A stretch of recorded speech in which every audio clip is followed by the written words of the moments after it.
Assalamualaikum warahmatullahi wabarakatuh. Waalaikumsalam warahmatullahi wabarakatuh. Yang terhormat Kepala SD Negeri Sidamulya 01, yang saya hormati Bapak Ibu Dewan Guru SD Negeri Sidamulya 01. Alhamdulillahirrahmanirrahim.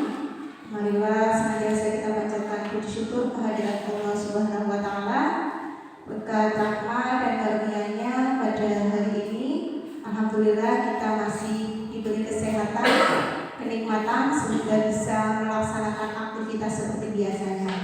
Salawat dan salam senantiasa tercurahkan kepada baginda Nabi Muhammad Sallallahu Alaihi Wasallam beserta keluarga dan sahabatnya. Semoga di yaumil akhir nanti kita semua mendapatkan syafaatnya. Amin.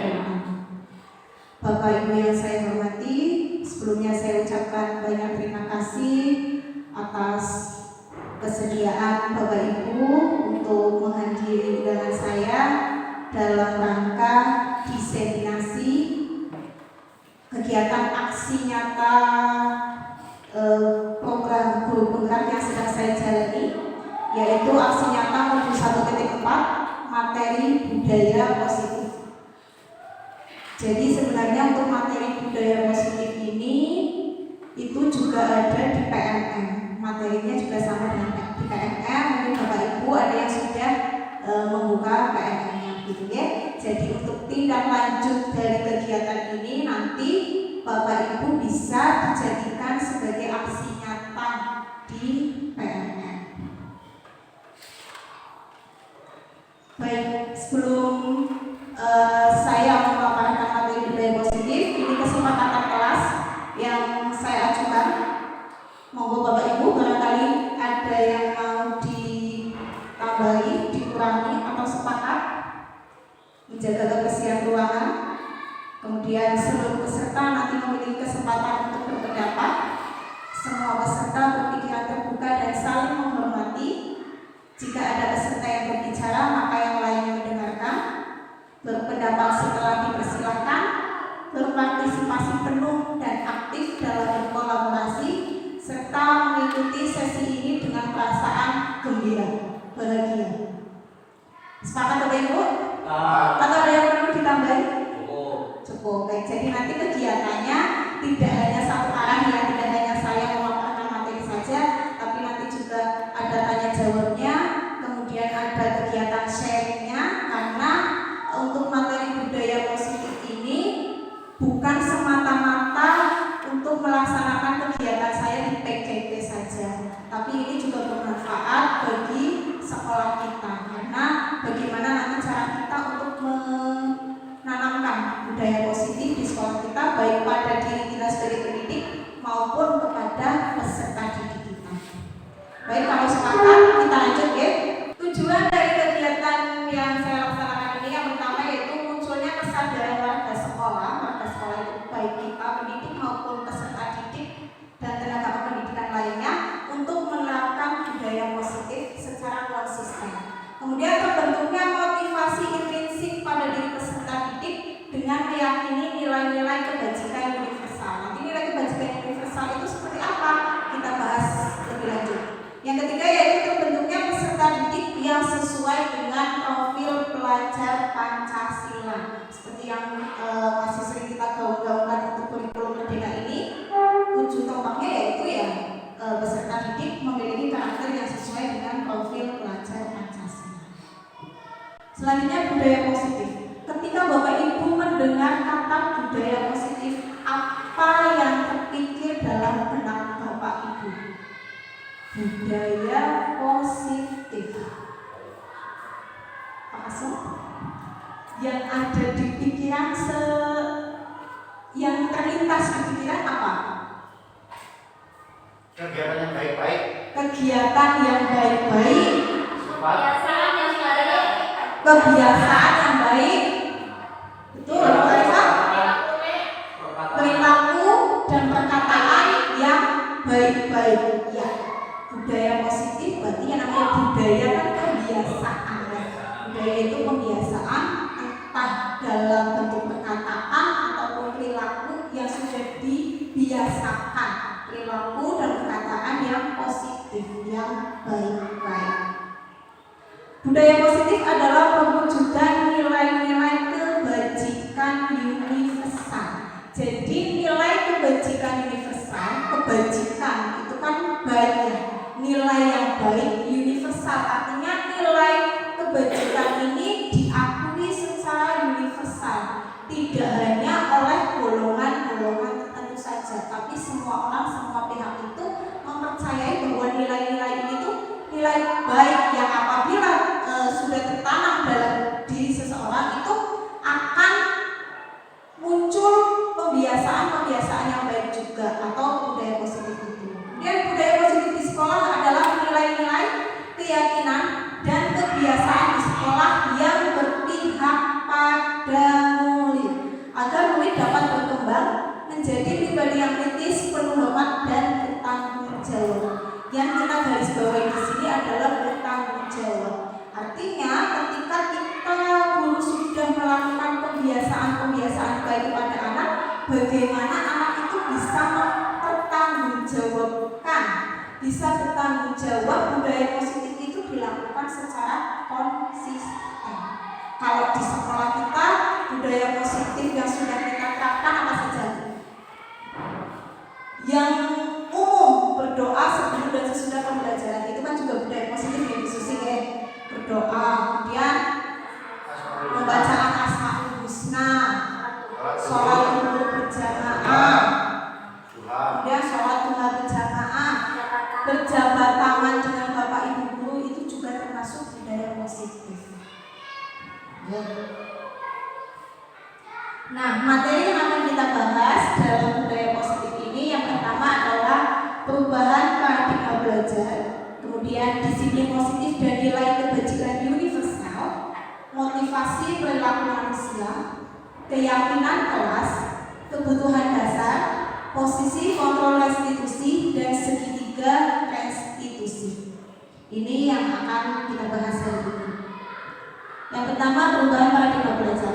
Nah ini saya minta Bapak Ibu ini pas ramalan ya, minta berpasangan. Saya minta berpasangan nanti Pak Wakil dengan Pak Kawan, Pak Kasu dengan Bu Jamira, Bu Arifah dengan Bu Susi.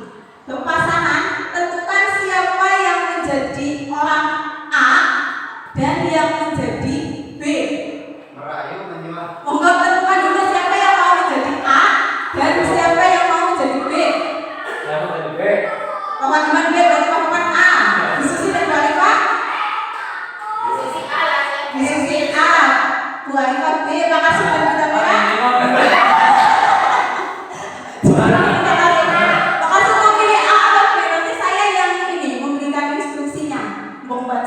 Beri A Pak Kasu. Mau A atau B? Pak Kasu? Buta merah. Pak Kasu A, buta merah B. Oke. Apa kasih atas ya? Iya, Pak Kasu A. Oke.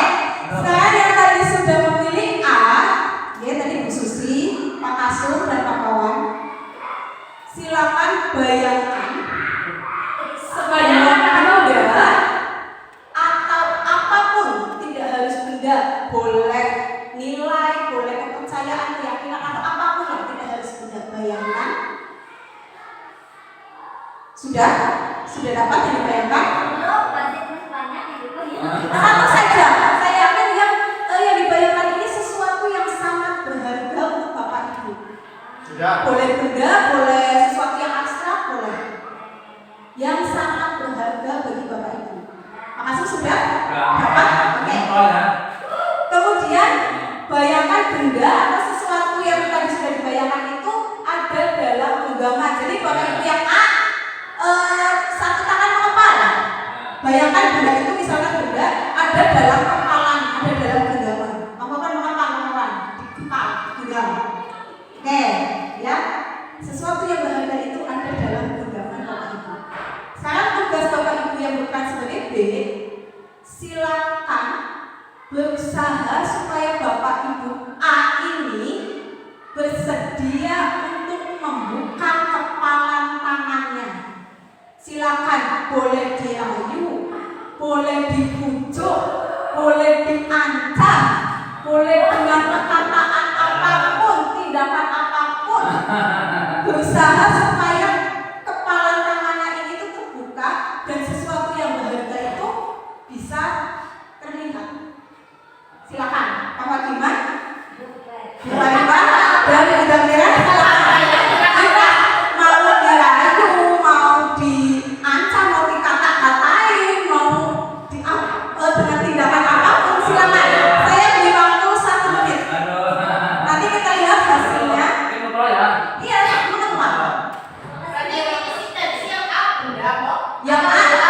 Yang Bu Susi. Nah, Bu Susi kan sudah memikirkan sudah membayangkan yang benda atau sesuatu yang abstrak. Nah, ini berbeda. Silakan lakukan usaha bagaimana caranya supaya ini bisa terbuka. Boleh diiming-imingi sesuatu apa, boleh diiming-imingi uang, boleh misalnya mau dikasih penghargaan apa, boleh silakan bebas caranya. 1 menit. Kata-kata boleh orang dan tindakan orang di luar mengelola seperti apa silakan. Monggo 1 menit mulai dari sekarang.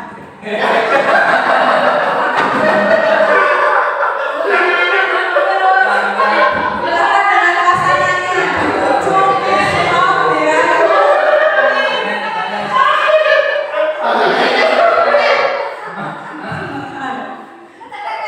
Bebas tindakannya.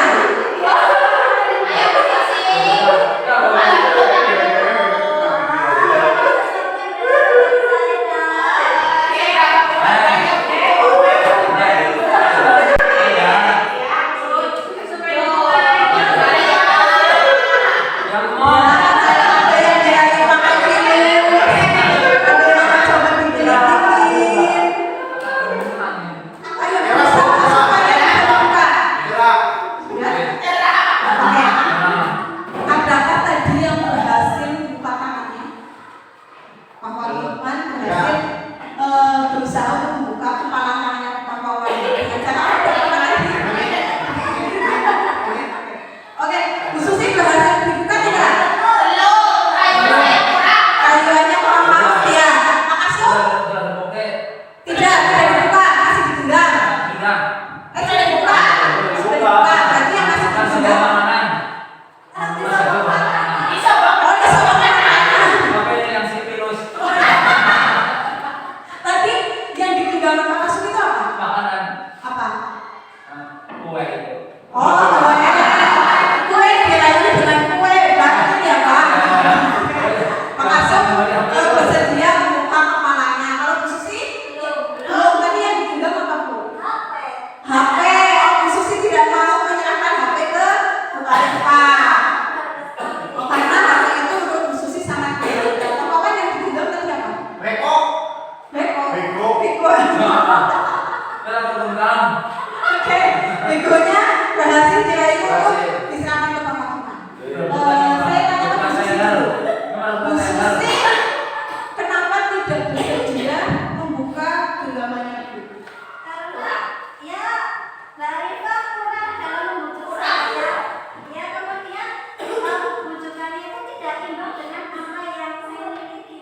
Oke. Jadi yang digenggam itu sangat berharga. Tawarannya iming-imingnya itu tidak sebanding, tidak sesuai gitu ya. Jadi merasa rugi gitu ya Bu, kalau ini disiapkan. Oke. Kalau Pak Asul, kenapa bersedia membuka tangannya Pak? Karena bareng ya Pak, sama-sama untung gitu. Karena sama-sama untung, saling menguntungkan. Kalau Pak Wawan kenapa bersedia membuka? Karena saya tidak kuat ini. Oh, berarti Pak Wawan tidak kuat dengan rayuan dengan bujukan dengan usahanya Pak Wagiman yang begitu maksimal. Baik. Tadi ada yang mau membuka, ada yang tetap menghafal. Kegiatan yang tadi Bapak Ibu lakukan, Bapak Ibu B, itu kan membujuk, ada merayu dan segala usaha. Itu adalah bentuk mengendalikan atau mengontrol orang lain. Ya, mengendalikan, mengontrol untuk supaya tangannya mau dibuka kembali. Sedangkan Bapak Ibu yang A, tadi ada yang mau bersedia dibuka, ada yang tidak. Yang mau membuka genggamannya berarti Pak Asul dan Pak Wawan tadi mengizinkan dirinya untuk dikontrol atau dikendalikan oleh orang lain. Padahal kawan dan Pak Masukan punya pilihan tetap mempertahankan benda tersebut ya, tapi tidak kuat dengan bujukan, mau membuka, mau menyerahkan. Itu prinsipnya orang tua. Ininya kayaknya menggiurkan, atau Pak Wawan nggak kuat dengan usahanya Pak Wagiman, akhirnya bersedia. Oke. Iya, karena instruksinya tadi bebas ya saya. Sedangkan Bu Susi tidak membuka genggamannya, artinya Bu Susi tidak mengizinkan dirinya untuk dikontrol atau dikendalikan oleh orang lain. Mau bagaimanapun usaha orang lain, kalau saya tidak mau, ya saya tidak akan mau. Begitu. Paham ya?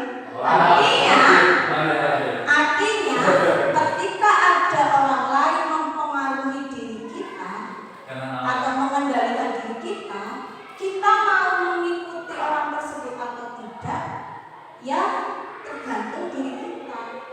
Kalau kita mengikuti, berarti kita mau dikendalikan oleh orang lain. Tapi bukan berarti tidak menerima masukan. Bukan. Nanti ini kaitannya dengan budaya positif. Jadi misalnya contohnya begini, ketika ada aturan datang sekolah tepat waktu, ketika kita mengacunya pada ini aturannya datang tepat waktu, kalau kita datang telat ada konsekuensinya, ada hukumannya, akhirnya kita bersedia untuk datang tepat waktu. Ya berarti kan kita mau dikendalikan oleh peraturan. Tapi ketika kita mempercayai lah datang tepat waktu mau atau tidak, itu tidak ada pengaruhnya bagi saya, misalkan ya, berarti itu kita tidak bersedia dikendalikan oleh peraturan. Entah nanti dampaknya ke diri kita itu positif atau negatif, itu kan yang menanggung kita, begitu ya. Sama saja ketika kita dibujuk oleh orang lain, ayolah bisa ikut pelatihan ini. Kalau bisa kita merasa pelatihan itu tidak ada manfaatnya bagi kita tidak mau ikut, ya karena memang kita yang kita yakini itu. Ya jadi kita apa yang kita yakini, walaupun mau dibujuk apapun, kalau diri kita tidak mau dikendalikan, ya kita tidak akan mengikuti hal tersebut. Sama saja kayak kalau kita dinasehati, kalau dasarnya kita nggak mau mendengarkan nasihat, kita yakin tindakan kita itu benar, walaupun misalnya tindakan salah, tapi kita meyakini itu tindakan benar, kita mau dinasehati kayak apapun kan nggak mempan ya. Nah, itulah yang karena itu yang kita lakukan. Perubahan paradigma dari kontrol atau ilusi kontrol menurut Dr. William Glasser. Yang pertama adalah ilusi guru dapat mengontrol murid. Nah, yang sering kita lakukan karena kita menganggap kita ini sebagai guru, kita guru dan ada murid, kita sering yang kita lakukan itu mengendalikan atau mengontrol murid. Misalnya dalam hal membuang sampah. Ketika kita melihat ada anak membuang sampah sembarangan, apa yang biasa kita lakukan Bapak Ibu? Menasehati, menegur, meminta anak tersebut untuk mengambil sampah, membuang ke tempat sampah. Nah itu berarti kita sedang mengontrol anak tersebut. Buang sampah di tempatnya, kita kan sudah memerintahkan.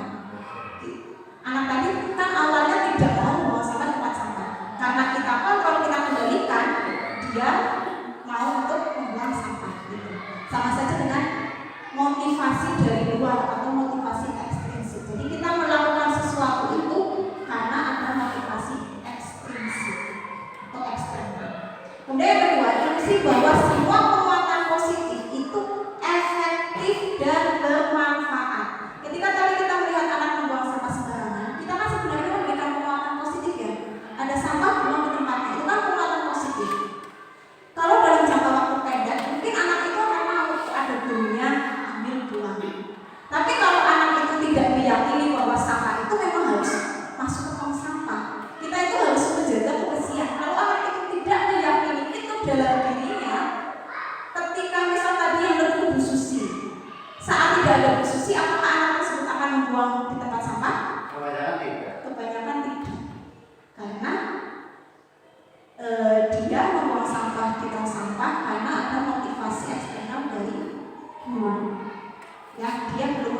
motivasi internal belum meyakini bahwa kebersihan itu tanggung jawab saya.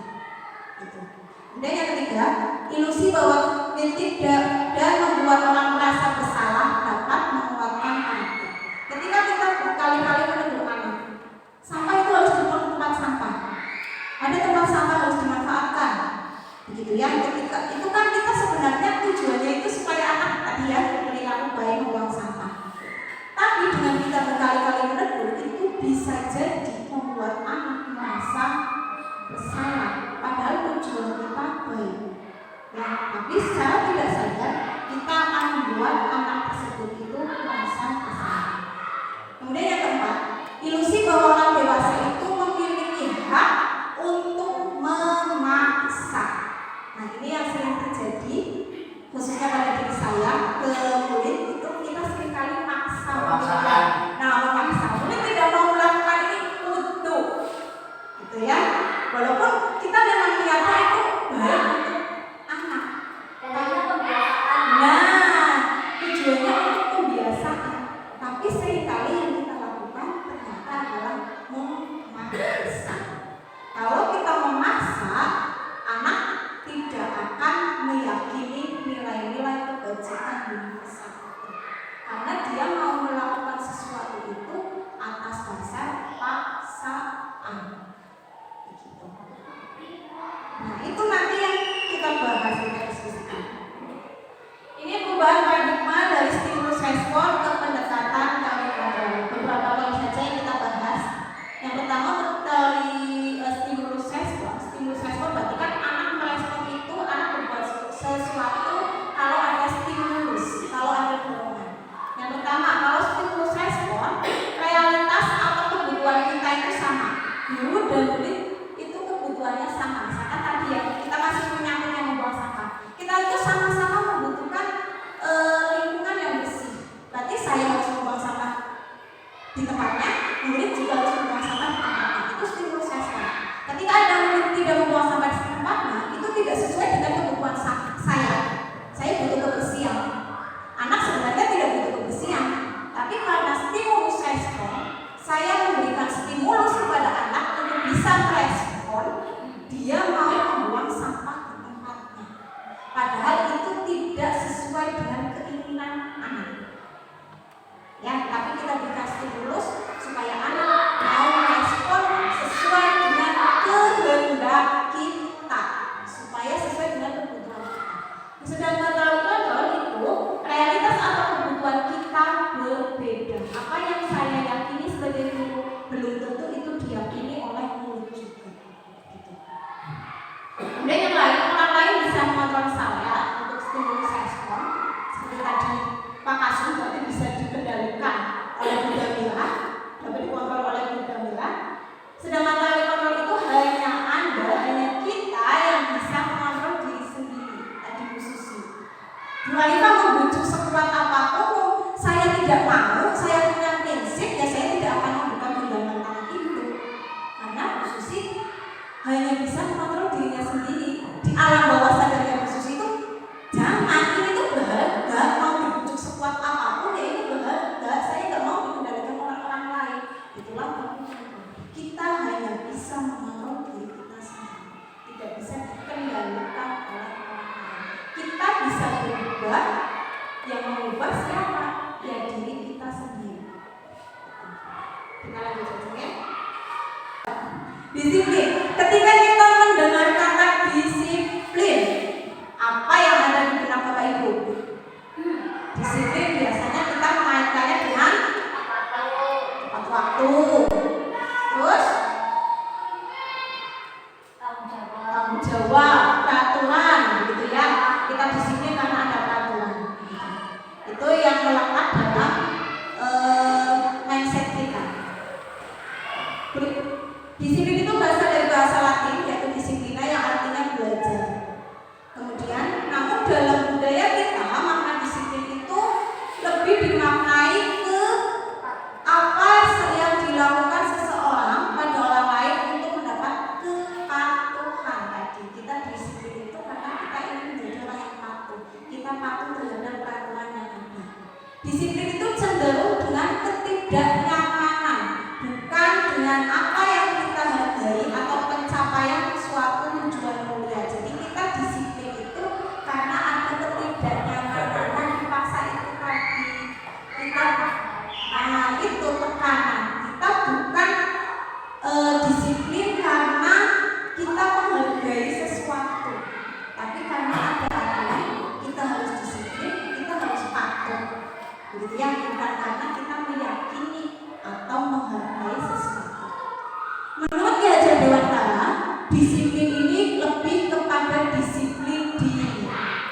disiplin diri diperlukan untuk menciptakan murid yang merdeka. Jadi disiplin diri itu artinya ketika kita melakukan kedisiplinan, disiplin itu munculnya dari dalam diri kita, motivasi internal, bukan karena paksaan, bukan karena adanya pride, bukan karena kita tidak enak sama orang lain, bukan karena ketidaknyamanan, begitu seharusnya. Walaupun seringkali kita disiplin itu karena ada motivasi dari luar, gitu ya. Nilai kebajikan universal artinya nilai-nilai yang disepakati bersama, terlepas dari suku bangsa, agama, bahasa maupun latar belakang. Jadi nilai-nilai baik yang diyakini oleh semua orang. Nilai kebajikan universal ini adalah fondasi bagi kita untuk berperilaku.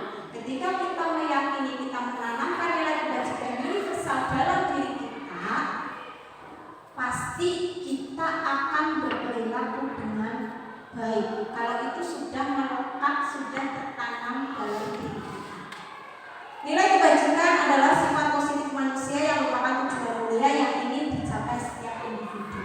Nah, untuk nilai kebajikan universal yang ingin dicapai oleh murid Indonesia, oleh pelajar Indonesia saat ini sesuai dengan kurikulum Merdeka adalah nilai kebajikan universal yang tercantum dalam profil pelajar Pancasila.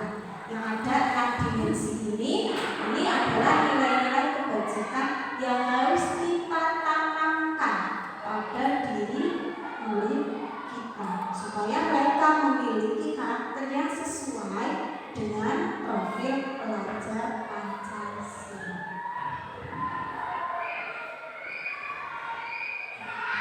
Selanjutnya ada 3 motivasi perilaku manusia menurut Diane Gosling dalam bukunya Restructuring School Discipline.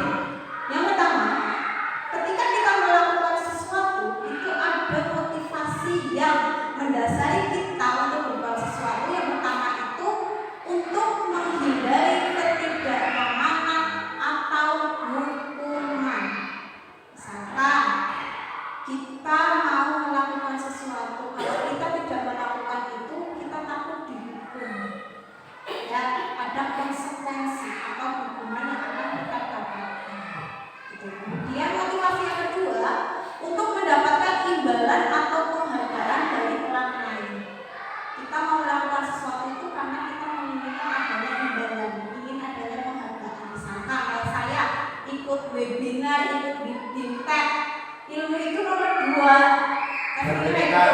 Nah, tujuan pertamanya apa? Dapat sertifikat. Berarti saya ikut BIMTEK itu tujuannya untuk mendapatkan imbalan berupa sertifikat. Ya kan? Gitu. Itu berarti salah apa benar? Setengah. Masih mending Daripada kita sama sekali. Oke. Jual sertifikat ya. Kemudian motivasi yang ketiga, kita melakukan sesuatu itu untuk menjadi orang yang mereka inginkan. Mereka itu maksudnya menjadi sesuatu atau seseorang yang diri kita sendiri itu inginkan. Kita pengennya jadi orang seperti apa sih? Dan menghargai diri sendiri dengan nilai-nilai yang mereka percaya. Misalkan, Pak Asu, kalau tadi saya ikut BIMTEK itu tujuan nomor 1-nya itu sertifikat. Beda dengan orang lain, mungkin Pak Asu ikut BIMTEK, sertifikat itu nomor sekian, nomor 1 untuk mendapatkan ilmunya. Tidak peduli ini mau sertifikatnya berapa JP, mau terpakai untuk kenaikan pangkat atau tidak. Tapi nilai yang Pak Asu yakini itu Pak Asu ingin mendapatkan ilmu yang menurut Pak Asu itu bermanfaat buat beliau. Ya, jadi itu yang diyakini oleh beliau. Jadi tidak melihat nilai atau jam dalam sertifikatnya, begitu. Itu karena ada nilai-nilai yang kita yakini. Nah, untuk poin yang pertama, motivasi karena untuk menghindari hukuman, itu menurut Bapak Ibu ini motivasi eksternal atau internal? Eksternal, betul. Karena kita tidak melakukannya atas dasar dari diri kita, kesadaran kita.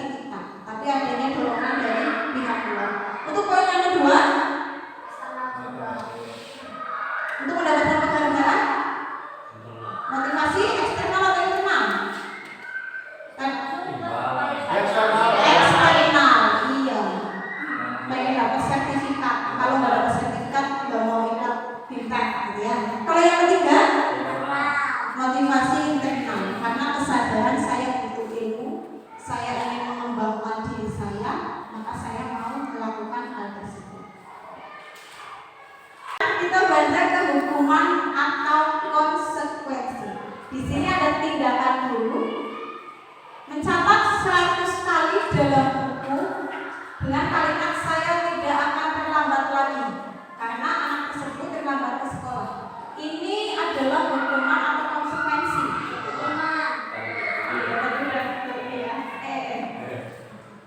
Hukuman. Oke. Pernah melakukan ini? Dulu pernah. Dulu pernah. Jangan saya dulu. Ya, oke. Kalau tidak Yang kedua, lari mengelilingi lapangan basket 2 kali karena terlambat hadir di sekolah. Ini hukuman. Yang ketiga, menggantikan kertas tugas teman yang telah dicoret-coret. Konsekuensi. Membersihkan tumpahan air di meja tulis karena tersenggol pada saat belajar. Konsekuensi. Lari mengelilingi lapangan basket 2 kali karena terlambat 10 menit untuk pelajaran PJOK. Hukuman atau konsekuensi?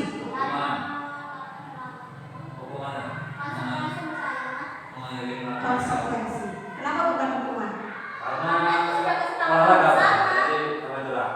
Nah, karena ini pelajarannya PJOK. Kecuali pelajaran agama, khusus sih ada anak telat, anak disuruh lari lapangan, kan lari dengan agama tidak ada hubungannya. Berarti itu hukuman. Kalau dengan PJOK kan masih ada hubungannya. Murid diminta bertelanjang kaki atau melepas sepatu sepanjang hari karena tidak menggunakan sepatu warna hitam sesuai aturan sekolah. Murid tidak pakai sepatu di sekolah karena salah warna sepatu.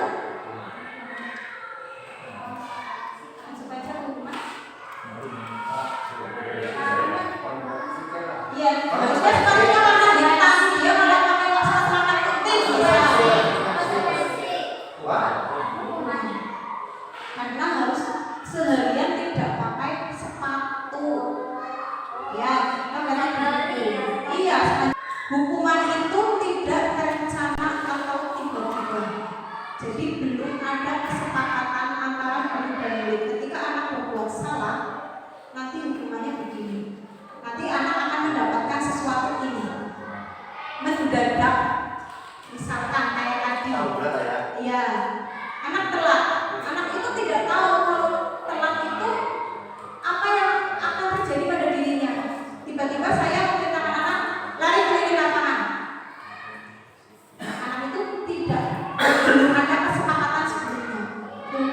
Kalau konsekuensi itu sudah ada kesepakatan, sudah direncanakan. Ya, jadi misalkan kita sudah membicarakan dalam kelas. Kalau misalnya kamu telat, misalnya gini, tidak mengerjakan tugas, ya, tidak mengerjakan PR, konsekuensinya kamu menulis ulang 3 kali misal, tapi itu sudah kesepakatan dan anak itu sudah sepakat, sudah setuju. Nah, itu konsekuensi. Kecuali anak sebelumnya tidak diberitahu, itu hukuman. Hukuman itu bersifat satu arah, jadi dari guru ke siswa. Anak mau tidak mau harus.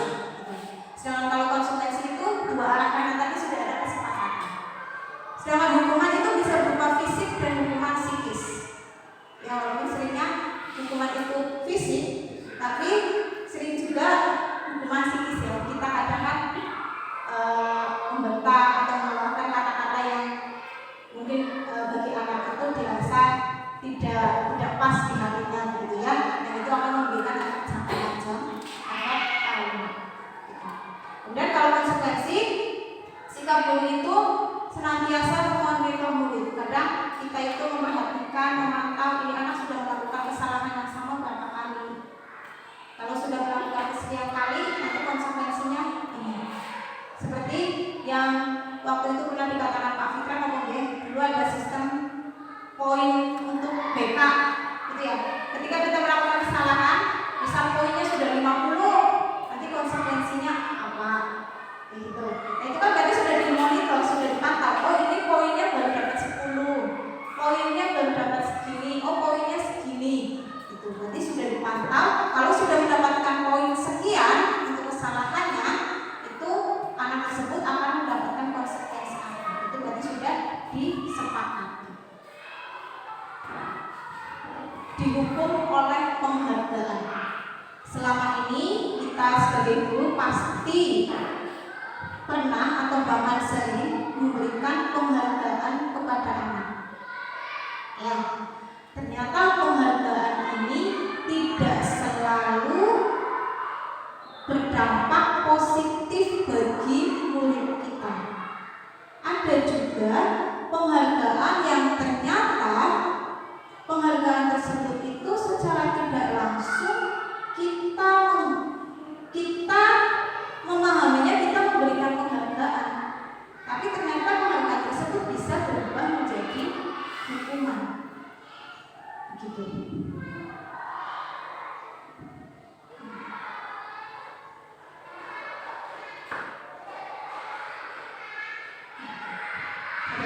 Pengaruh jangka pendek dan jangka panjang. Dulu mulai penghargaan. Ketika misalnya nanti kalau yang pernah saya lakukan ya, kalau kalian nilai PAT-nya dapat 90, guru kasih uang 10.000 misalnya. Nah, jangka pendeknya apa? Ya anak itu mau belajar supaya dapat nilai 90 minimal. Efek jangka panjangnya, apakah anak itu akan selalu mau belajar? Tidak. Kalau tidak ada penghargaan itu. Lah, misalkan kemarin Pak Wawan menjanjikan dapat 90 nanti dapat uang. Ternyata besok Pak Wawan tidak menjanjikan itu lagi. Anak tersebut tidak akan termotivasi untuk belajar. Secara tidak langsung kita memberikan penghargaan, tapi kita memberikan dukungan juga bagi anak. Penghargaan tidak efektif. Penghargaan itu tidak selalu efektif karena itu tadi penghargaan adalah motivasi internal. Anak tidak meyakini pada dirinya dia mau melakukan itu karena dia butuh itu. Saya mau belajar karena saya ingin pintar, bukan semata-mata saya ingin mendapatkan hadiah, semata-mata saya ingin mendapatkan nilai yang tinggi, bukan karena itu. Penghargaan bisa merusak hubungan. Penghargaan dapat mengurangi ketepatan, menurunkan kualitas, kreativitas. Penghargaan mendukung dan motivasi dari dalam diri atau intrinsik. Jadi mungkin kita dapat tekuni ya, selama ini juga kita itu sering memberikan penghargaan, tapi jangan samakan penghargaan itu dengan apresiasi. Dan beda. Kalau penghargaan itu biasanya kita menjanjikannya itu di awal. Seperti tadi, kalau kamu mendapatkan nilai segini, nanti kamu akan dapat ini. Itu berarti penghargaan. Kita udah mengiming-imingi dari awal. Tapi kalau apresiasi, anak itu tidak tahu kalau nanti dia dapat nilai bagus akan dapat hadiah. Berarti kan anak tidak tahu. Itu kita memberikan apresiasi atas perilaku anak tersebut. Jadi beda ya antara penghargaan dan apresiasi. Atau misal contoh kecil yang pernah saya lakukan dulu. Kalau kamu bisa menjawab pertanyaan dapat bintang, ya dapat bintang. Anak berusaha menjawab pertanyaan, berusaha bisa itu karena pengen dapat bintang. Ketika suatu hari saya tidak menyiapkan bintang, anak tidak berlomba-lomba untuk menjawab pertanyaan. Itu yang saya alami. Karena tujuannya ingin dapat bintang, ingin dapat penghargaan. Sedangkan apresiasi, kita tidak membicarakan dari awal. Nanti kalau kamu bisa jawab soal, ibu kasih bintang. Kita tidak ngomong itu dari awal. Tapi secara tiba-tiba, tadi yang bisa menjawab soal si A, si B, si C, ini ibu kasih bintang. Itu apresiasi. Jadi anak tidak tahu bahwa dia akan mendapatkan bintang, bahwa dia akan mendapatkan sesuatu kalau dia berhasil melakukan ya sampai seperti itu. Itulah apresiasi. Atau mungkin apresiasi yang gampang sekali kita lakukan ketika ada anak berani maju, kita acungi jempol, ya kita ucapkan terima kasih, kita berikan tepuk tangan, itu apresiasi. Restitusi. Kalau tadi ada hukuman, konsekuensi, yang ketiga adalah restitusi. Restitusi adalah proses menciptakan kondisi bagi murid untuk memperbaiki kesalahan sehingga mereka bisa kembali kepada kelompoknya dengan karakter yang lebih kuat. Restitusi adalah proses kolaboratif atau kerjasama antara guru dan murid yang dapat mengajarkan murid untuk mencari solusi. Jadi ketika ada anak melakukan kesalahan, dia itu bisa mencari solusi untuk mengatasi kesalahannya itu. Kemudian restitusi membantu murid menjadi lebih memiliki tujuan, disiplin positif, dan memuliakan dirinya setelah berbuat salah. Penekanannya bukan pada bagaimana berperilaku untuk menyenangkan orang lain atau menghindari ketidaknyamanan, namun tujuannya adalah menjadi orang yang menghargai nilai-nilai kebajikan yang mereka percaya. Jadi restitusi ini ketika ada anak melakukan kesalahan, itu kita tidak semata-mata memberitahu kamu salahnya ini loh. Kalau kamu salahnya ini, berarti konsekuensinya seperti ini. Itu bukan restitusi. Tapi kalau restitusi ketika anak berbuat kesalahan, kita pelan-pelan itu mengingatkan bahwa kamu itu sudah melanggar nilai apa. Kuncinya tadi, kita itu menanamkan nilai-nilai kebajikan pada diri siswa. Sulit menanam, karena kita menanamkan nilai pada diri kita sendiri juga sulit gitu ya. Nanti untuk restitusi ada contoh videonya. Perbedaan antara hukuman, konsekuensi, dan restitusi. Ini contoh kasus. Ada anak terlambat datang ke sekolah. Kalau hukuman, guru menghukum anak untuk lari memutari lapangan. Dampaknya, ketika guru marah, dampaknya anak menjadi takut, bisa menjadi trauma juga. Tapi kalau konsekuensi, contohnya tadi, kehilangan 10 menit jam istirahat. Kemudian guru tegas sehingga siswa menghormati peraturan.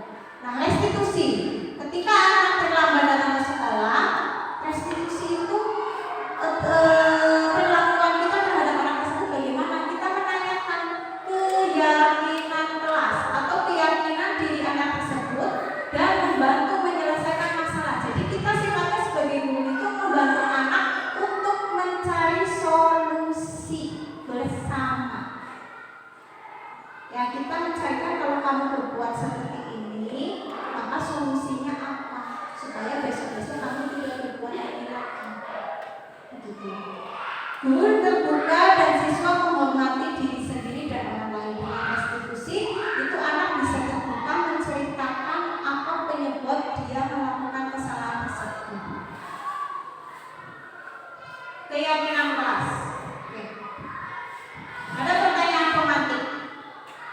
Mengapa kita memiliki peraturan tentang penggunaan helm pada saat mengendarai kendaraan roda 2? Ketika misalnya Bu Arifah mau ke Majenang, kita pakai helm ya. Alasannya apa Bu Arifah? Jadi polisi. Alasannya? Jadi polisi.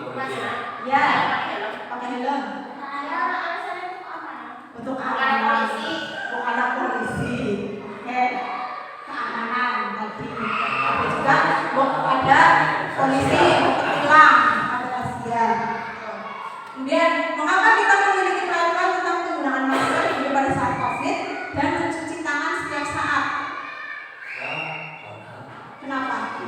Pada saat COVID pakai masker terus cuci tangan setiap habis memegang sesuatu, itu alasannya apa? Ada razia. Ada razia masker. Terus Penularan. menghindari penularan penyakit, alasan kesehatan. Nah, kalau tadi misal pakai helm takut ada razia, berarti ketika misal Bu Arifah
lepas dari latar belakang suku, negara, bahasa maupun agama.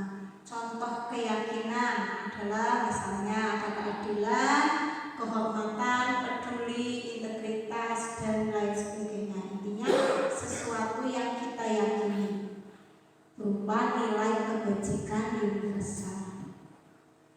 Nah, membahas tentang keyakinan, kita sebagai guru itu untuk menanamkan keyakinan kepada diri siswa, kita perlu membuat atau membentuk keyakinan kelas. Berarti kalau keyakinan kelas ini antara kelas yang satu dengan kelas yang lain itu bisa berbeda-beda.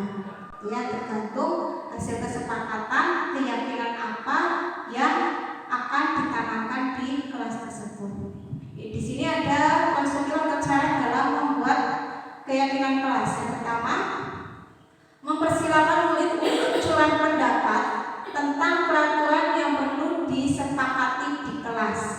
Kalau kemarin yang saya terapkan di kelas 1, karena kelas 1 itu kan belum tahu apa itu aturan gitu ya. Jadi saya tampilkan gambar-gambar kegiatan atau perilaku yang negatif. Misalnya ada orang membuang sampah sembarangan, ada anak yang sedang mencoret-coret meja dan dinding. Itu kan berarti peraturannya tidak boleh membuang sampah sembarangan, dilarang mencoret-coret meja dan tembok, dan peraturan yang lainnya. Misal datang ke sekolah tepat waktu, kemudian harus sopan santun kepada orang lain. Nah, kalau di kelas atas mungkin bisa diterapkan anak itu berpendapat di kelas kita itu kesepakatannya mau peraturan seperti apa saja yang kita sepakati di kelas kita. Kalau kelas atas saya yakin sudah bisa berpendapat. Ini juga saya sudah terapkan dulu di kelas 5. Namun waktu itu judulnya masih kesepakatan kelas. Kemudian setelah ada curhat pendapat, kita mencatat semua masukan-masukan murid tersebut. Tadi murid berpendapat peraturan yang akan diterapkan di kelas itu apa saja kita catat. Selanjutnya yang ketiga, kalimat-kalimat yang negatif itu kita ubah, kita ganti menjadi kalimat positif. Jadi misalkan tadi ada peraturan tidak boleh membawa mainan di kelas, gitu ya. Itu kan kalimatnya negatif, tidak boleh, dilarang, jangan. Kalimat itu kita ubah menjadi kalimat positif. Kalau misal dilarang membawa mainan ke sekolah, dilarang membawa mainan ke kelas, maka kita ubah menjadi kalimat positifnya bagaimana? Bapak Ibu? Oh iya. Dilarang membawa mainan ke sekolah atau ke kelas, maka kalimat positifnya bagaimana? Kalau tidak itu kan masih kalimat negatif. Tidak boleh membawa mainan di kelas. Kalau diubah menjadi kalimat positif, bisa bagaimana? Membawa barang sesuai keperluan sekolah. Bisa. Misal kalimat negatifnya dilarang membuang sampah sembarangan, maka diubah menjadi kalimat positif dulu, menjadi sampah pada tempatnya. Buanglah sampah pada tempatnya. Nah, tujuannya itu kenapa kita jangan menggunakan kalimat negatif seperti ilmu parenting lah ya Bu Alifah. Kita berusaha untuk tidak mengeluarkan atau menanamkan kalimat-kalimat negatif kepada anak. Karena kalau kita menanamkan kalimat negatif, itu yang tertanam di dalam pikirannya, di dalam mindsetnya itu kalau misalnya dilarang membuang sampah sembarangan, maka anak itu masih bisa untuk membuang sampah sembarangan, kecuali dengan kalimat membuang sampah pada tempatnya. Nah, anak akan yang diingat itu kalau buang sampah itu pada tempatnya. Waalaikumsalam. Ya, jadi bukan yang ada di dalam pikirannya itu membuang sampah sembarangan. Selamat datang Pak Manan.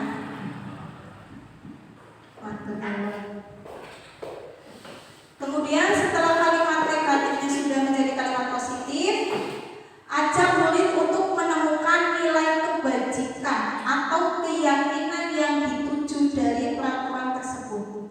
Misalnya tadi membuang sampah pada tempatnya, maka nilai kebajikan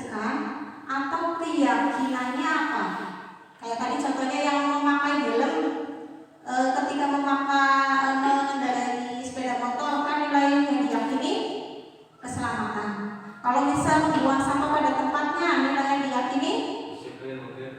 disiplin bisa, kebersihan bisa, gitu. Ya, jadi dari aturan-aturan yang sudah dibuat menjadi kalimat positif itu kita temukan nilai-nilai kebajikannya yang diyakini. Jadi bisa misalnya kebersihan itu ada beberapa peraturan yang dipayungi oleh nilai kebersihan. Selain tadi membuang sampah pada tempatnya, bisa juga kalau kebersihan apa contohnya, mencuci tangan setelah makan jajan bisa. Sudah makan pas cuci tangan. Iya, sesudah makan mencuci tangan, kemudian membersihkan kelas sebelum kegiatan pembelajaran. Itu juga kan masuk dalam nilai keyakinan kebersihan. Jadi satu nilai kebajikan atau keyakinan itu bisa memayungi beberapa kesepakatan atau peraturan. Setelah kita sudah menemukan nilai kebajikannya, kita meninjau ulang keyakinan kelas secara bersama-sama. Sebaiknya keyakinan kelas itu tidak terlalu banyak, bisa 3-7 prinsip atau nilai keyakinan dengan tujuan agar anak itu mudah mengingat, sehingga mereka dalam bertindak itu selalu ingat dengan keyakinan tersebut. Itu tujuannya. Setelah sudah dibuat, ditinjau ulang, semua anggota sudah menyetujui keyakinan tersebut, bisa kita tempel di dinding kelas, gitu ya. Tujuannya ditempel di kelas adalah supaya semua anak itu bisa melihat, semua warga kelas bisa melihat dan mengingat keyakinan apa yang sudah dibuat bersama-sama. Contoh. Nah, contohnya ini yang sudah dibuat oleh kelas 1. Kalau keyakinan ini kan tadi dibuat bersama-sama ya, antara guru dan siswa. Otomatis kalau dibuat secara bersama-sama, sepakat antara dua belah pihak, maka harapannya adalah anak itu melakukannya bukan karena terpaksa. Tapi kesadaran hati. Betul, tapi kesadaran pada dirinya, karena itu yang membuat saya sendiri. Masa saya membuat sendiri, saya yang melanggar juga. Tujuannya itu. Beda lagi kalau kita membuat pelan-pelan kelas. Kalau pelan-pelan kelas yang membuat siapa? Atau pelan-pelan sekolah yang membuat siapa? Sekolah. Kalau pelan-pelan kelas yang membuat guru kelas ya kan? Biasanya siswa tidak dilibatkan. Nah itu anak biasanya akan lebih terpaksa, karena tadi motivasinya adalah motivasi eksternal. Beda dengan kalau keyakinan sudah diyakini, itu akan menjadi motivasi internal. Tadi berawal dari membuat peraturan kelas, dari peraturan kelas itu dibuat keyakinan kelas. Ketika keyakinan kelas itu bisa tertanam pada diri murid kita dan juga kita sebagai guru, dan sudah konsisten dijalankan, karena tadi keyakinan kan isinya nilai-nilai kebajikan ya, otomatis anak akan berperilaku baik. Tidak ada anak yang berperilaku negatif. Tujuannya kan itu. Ketika anak sudah berperilaku baik, maka akan tercipta lingkungan sekolah yang positif.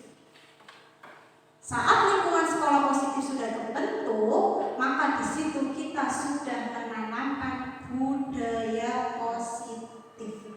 Karena dari keyakinan atau nilai-nilai kebajikan tadi sudah menjadi pembiasaan bagi warga kelas ataupun warga sekolah. Nah itu karena sudah menjadi pembiasaan yang dilakukan, kebiasaan-kebiasaan baik, itu sudah menjadi budaya positif. Di sini saya tampilkan contoh proses pembuatan keyakinan di kelas 1 yang sudah saya praktikkan minggu lalu.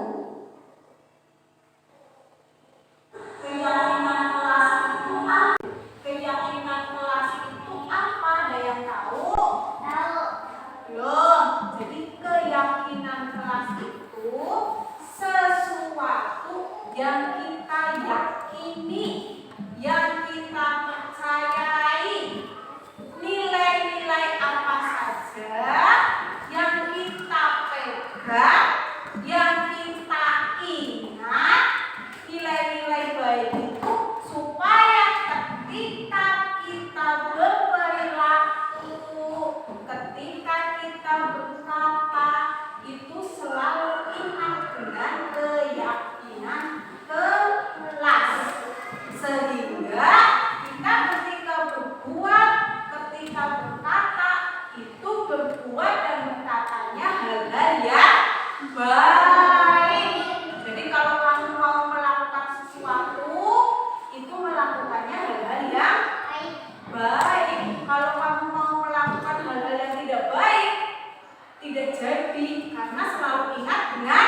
Khairul menulis nilai apa?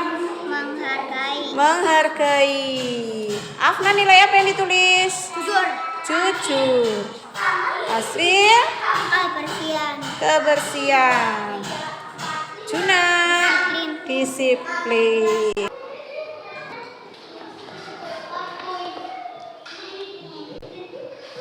Terima kasih. Terima kasih. Yo, selanjutnya Afika.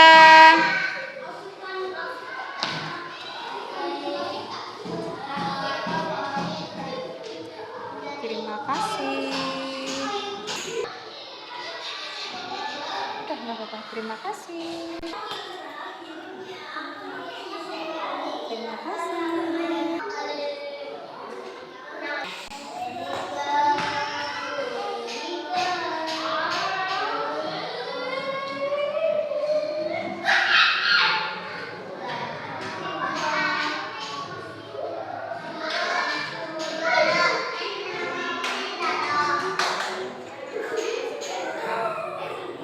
Saya ubah jadi seperti ini, karena kalau hanya berupa nilai-nilai itu mungkin kelas 1 itu masih abstrak. Di dalamnya itu saya tuliskan ada kesepakatan kelas apa saja yang berada di bawah nilai tersebut. Misalkan tadi nilai menghargai. Menghargai itu yang harus anak lakukan apa? Misalkan bersikap sopan santun terhadap orang lain gitu. Nah, dari kegiatan ini saya harapkan nanti Bapak Ibu guru kelas masing-masing kelas itu bisa menerapkan pembuatan keyakinan kelas di kelas masing-masing. Oke? Bisa, apalagi di kelas atas itu sudah bisa curang pendapat. Saya yakin akan lebih mudah untuk menerapkannya. Nanti ketika Bapak Ibu sudah membuat keyakinan kelas, silakan kegiatan itu dijadikan sebagai aksi nyata dan diupload di PMM modul disiplin positif. Cukup dengan mencantumkan foto hasil keyakinan kelas dan prosesnya. Itu ada modul budaya positif. Silakan itu diupload di PMM. Siap ya? Siap. Jadi nanti setiap kelas saya harap itu di dinding kelas masing-masing ada keyakinan kelasnya. Ya, ini mumpung baru awal tahun ajaran baru. Semangat. Ya, masih semangat dan memang ya mumpung awal ajaran itu kan kita tanamkan sesuatu yang ya ada perubahan gitulah ya di kelas 4. Tujuannya itu. Siap ya Bapak Ibu ya? Kita mungkin nanti minggu depan saya monitor di masing-masing kelas. Gimana? Guru mapel bisa nebeng. Guru mapel itu kan punya 6 kelas malah. Atau guru mapel juga bisa membantu guru kelas untuk membuat keyakinan kelas, bisa kolaborasi. Ya, jadi guru mapel bisa berbagi apa menginginkan kelas tersebut seperti apa itu kan bisa nanti. Gitu ya Pak Wakiman ya. Kebutuhan dasar manusia. Kita sebagai manusia dan juga murid kita itu ada kebutuhan dasar yang ingin kita penuhi. Yang pertama jelas kebutuhan bertahan hidup. Untuk memenuhi kebutuhan bertahan hidup, contohnya ya makan, ya ada berpakaian, kemudian kesehatan, gitu ya ketika sakit berobat itu juga kebutuhan untuk bertahan hidup. Kemudian kebutuhan kasih sayang dan rasa diterima. Murid kita itu juga memiliki kebutuhan ini. Ya, kadang kita itu masih mengabaikan gitu. Kadang murid kan ada yang mencari perhatian karena merasa tidak diperhatikan oleh gurunya gitu. Kemudian kebutuhan penguasaan. Kebutuhan penguasaan ini lebih kepada mereka itu ingin diakui. Misalkan mereka memiliki kelebihan apa, mereka itu ingin diakui bahwa dia itu memiliki potensi, dia itu memiliki kelebihan.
negatif. Contohnya misal penguasaan, ada anak yang ingin menunjukkan bahwa dia itu selalu menang, dia itu kuat, tapi karena dia tidak terpenuhi kebutuhan ini, dia menunjukkannya dengan ngajak temannya berantem. Nah itu kan berarti hal-hal negatif contohnya.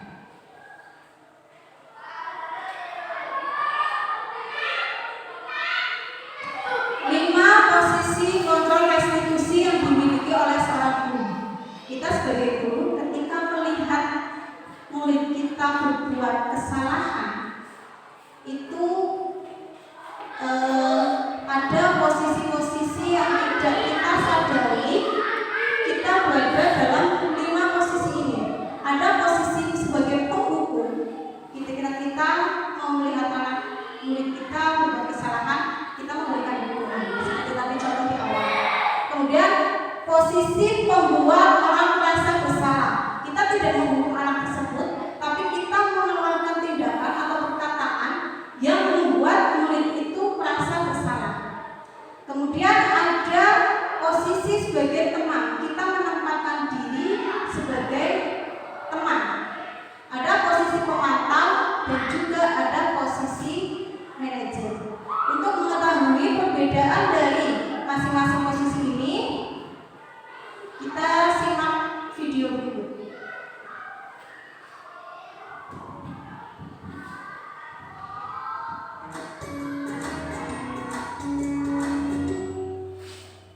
Salam bahagia Ibu dan Bapak Guru hebat.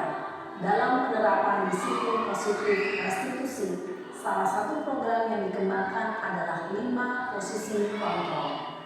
5 posisi kontrol dalam restitusi adalah proses perjalanan seorang pendidik agar dapat mengenali dirinya. Pada video kali ini, kita akan membahas tentang 5 posisi kontrol yang dikembangkan oleh Diane Dawson dan contoh penerapannya.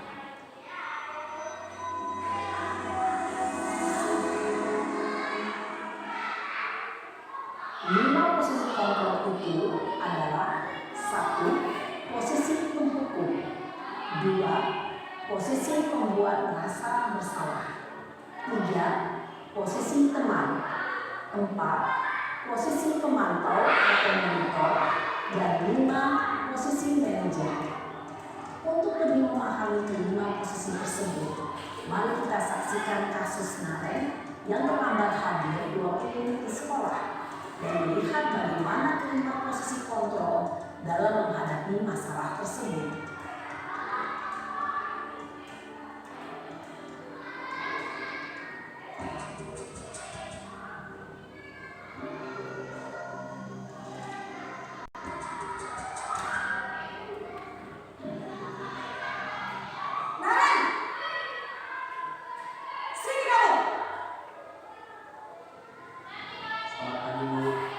Selalu terlambat.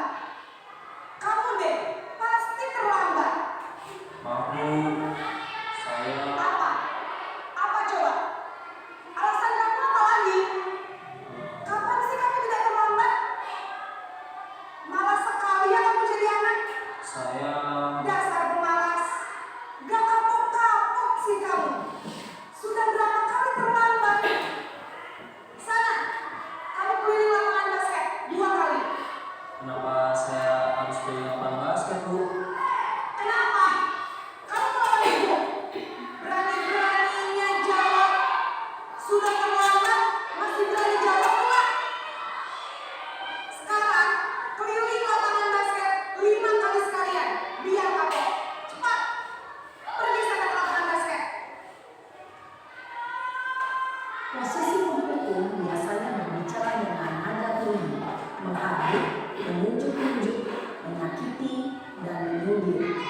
berbicara dengan nada tenang, cenderung lembut. Namun kata-kata yang diutarakan membuat murid merasa menjadi orang yang gagal, memandang buruk dirinya sendiri, merasa tidak berharga, dan tidak sanggup membahagiakan orang lain. Ketika guru mengambil posisi pembuat rasa bersalah, murid akan menganggap dirinya yang bersalah dan dia akan menyimpan emosi tersebut di dalam dirinya.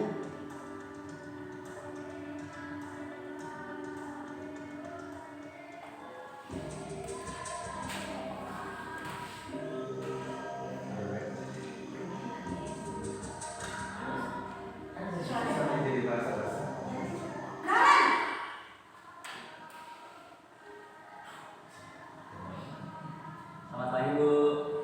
Wah, sudah jam berapa ini, Nak? Terlambat lagi ya saya. Iya, Bu. Habis ibu saya lupa bangunkan saya, Bu. Kamu malah menyalahkan ibu kamu. Kamu bukannya anak yang larinya paling kencang. Kok terlambat sih? Iya, Bu. Saya memang terlambat bangun tadi. Jadi, biarpun saya lari kencang, tetap gak kekejar, Bu.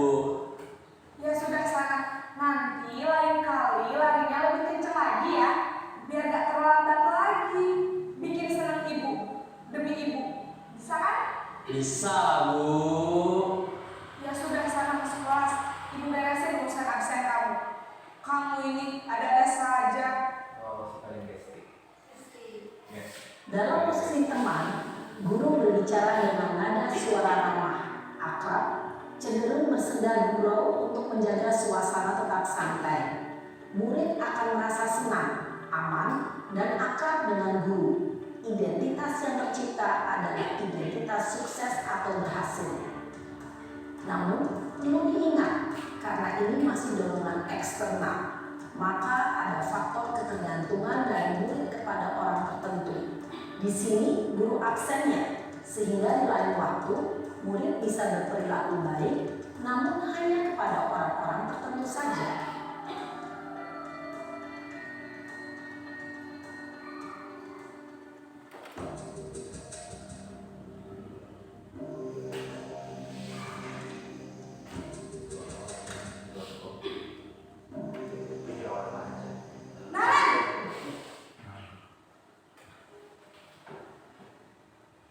Selamat pagi, Bu. Naren, apa peraturan sekolah kita tentang jam berapa kita harus masuk sekolah, Nak? Kita harus di sekolah jam 7, Bu. Iya betul, sekarang sudah jam 7.20. Naren sudah tahu konsekuensinya jika terlambat hadir. Paham, Bu. Saya harus tinggal kelas pas jam istirahat selama 20 menit. Iya benar, konsekuensinya demikian. Jadi nanti jam 9.30 pas istirahat, kamu harus tinggal di kelas, kerjakan tugas tambahan untuk ketertinggalan kamu, ya? Baik, Bu. Posisi pemantau mengandalkan penghitungan atau data untuk mengontrol murid. Guru mengarahkan murid berdasarkan peraturan dan konsekuensi. Seorang pemantau menunjukkan bahasa tubuh dan ekspresi wajah yang datar dan cenderung formal.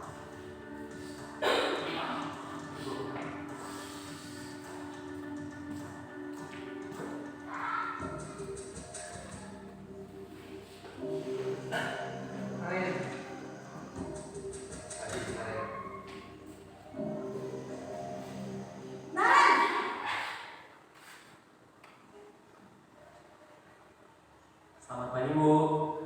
Selamat pagi, Naren. Maaf, Bu. Saya terlambat. Iya, sekolah masuknya jam 7, sekarang sudah jam 7.20. Jadi sekarang bagaimana nih, Naren? Maaf, Bu. Saya lupa start alarm saya semalam. Baiklah, menurut kamu, keyakinan sekolah yang mana yang perlu kamu tingkatkan? Menghargai diri sendiri dan orang lain mungkin, ya, Bu. Setuju. Jadi, apakah Naren meyakini prinsip saling menghormati tersebut? Iya, Bu. Saya meyakininya. Apakah Naren bersedia memperbaiki masalah keterlambatan ini? Bersedia, Bu. Bagaimana kamu akan memperbaiki masalah keterlambatan ini? Saya akan coba untuk tidak lupa menyetel alarm saya, Bu. Baik, kalau Naren lupa menyetel alarm di rumah, ada orang yang kira-kira bisa bantu mengingatkan tidak? Ada, Bu. Kakak saya, Kak Emma. Ada lagi selain Kak Emma? Selain Kak Emma, ada ibu saya. Baik, jadi yang mengingatkan Naren adalah Kak Emma dan ibu kamu ya. Kira-kira akan mulai setel alarm kapan nih Naren? Setelah pulang sekolah, akan segera saya lakukan. Baik, jadi Naren akan setel alarm untuk bangun besok pagi dan akan diingatkan oleh kakak dan ibunda Naren ya. Ada lagi yang mungkin perlu dilakukan Naren agar tidak terlambat bangun lagi? Tidak ada, Bu. Baik Naren, terima kasih untuk kerjasama kamu. Sekarang kamu perlu kembali ke kelas untuk belajar. Baik, Bu. Terima kasih. Posisi manajer adalah posisi kontrol yang disarankan untuk membimbing murid memiliki sikap disiplin yang positif, yaitu murid yang mandiri, bertanggung jawab, dan dapat memecahkan masalah. Tujuan dari posisi ini adalah agar murid dapat berefleksi atas tindakannya. Guru akan dengan tulus memberikan pertanyaan-pertanyaan bermakna, sehingga membuat murid dapat belajar dari kesalahannya dan mencari sebuah solusi untuk menyelesaikannya. Ibu dan bapak guru hebat, setelah mengamati adegan kelima posisi kontrol tadi, kira-kira posisi mana yang paling ideal? Posisi mana yang dapat menunjang motivasi intrinsik murid? Ya, tentu posisi manajer. Posisi ini memang posisi ideal yang ingin dituju setiap pendidik. Pada posisi inilah, guru dapat menerapkan disiplin positif yang berpihak pada murid, yang memerdekakan murid.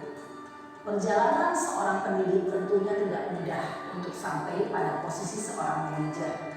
Namun, tujuan kita pasti, yaitu menciptakan murid-murid yang mandiri, merdeka, dan bertanggung jawab. Semoga penggambaran 5 posisi kontrol yang telah diperlihatkan ini dapat menjadi ajang refleksi bagi. Baik Bapak Ibu, tadi ada ilustrasi mengenai 5 posisi kontrol restitusi, di mana yang pertama ada posisi penghukum, kemudian pembuat merasa bersalah, posisi sebagai teman, pemantau, dan juga manajer.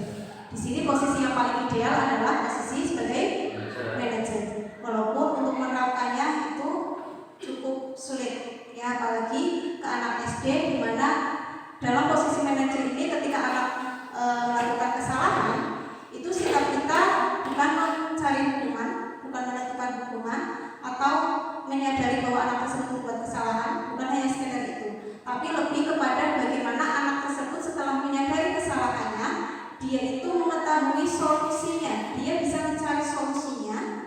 Kita sebagai guru itu membantu mencarikan solusi supaya masalah itu, kesalahan itu tidak terulang lagi. Begitu.